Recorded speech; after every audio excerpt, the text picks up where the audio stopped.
Like many of us, I've been reading a lot over the last few days about the life of Prince Philip, Duke of Edinburgh.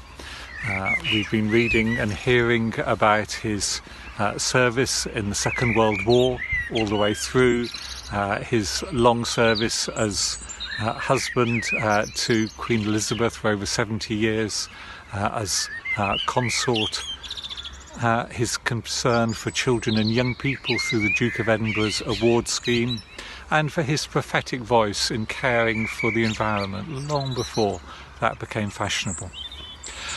But one part of Philip's life is particularly of interest as I've been reading this week, and that is how it all began.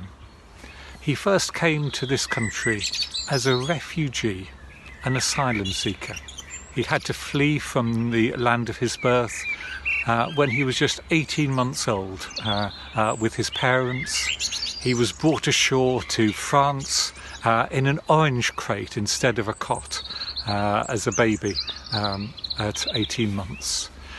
He then spent the next years being passed around from country to country, from relative to relative, as his own parents split up, his mother had a breakdown, and he spent so much of his formative years without any place to call home, without a loving family, and struggling for money, skint as he would often refer to it later in life.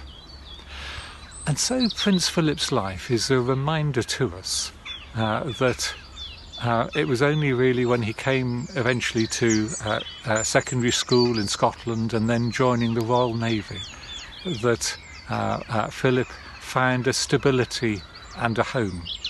Although joining the Royal Navy as a cadet in 1939 could hardly be described as stable, I suppose. But his life is a reminder to us of the long and proud history that we have as the United Kingdom in welcoming asylum seekers and refugees and providing a safe haven to those in trouble. The Bible has a lot to say about caring for refugees and asylum seekers. A number of times in Exodus we hear this refrain on the lips of Moses. You shall not wrong or oppress a foreigner or a resident alien, for you were aliens in the land of Egypt. You know the heart of a foreigner, for you were foreigners in the land of Egypt. And so my prayer for our country is that we will continue, just as the Israelites were bidden always to remember what it was like to be a foreigner.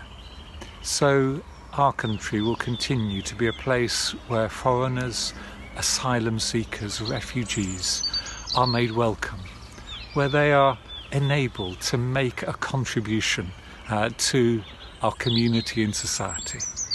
Just as amazing as the contribution which Prince Philip has made over these years, and that together we may build a society and a community that reflects something of the inclusive welcome of God's kingdom.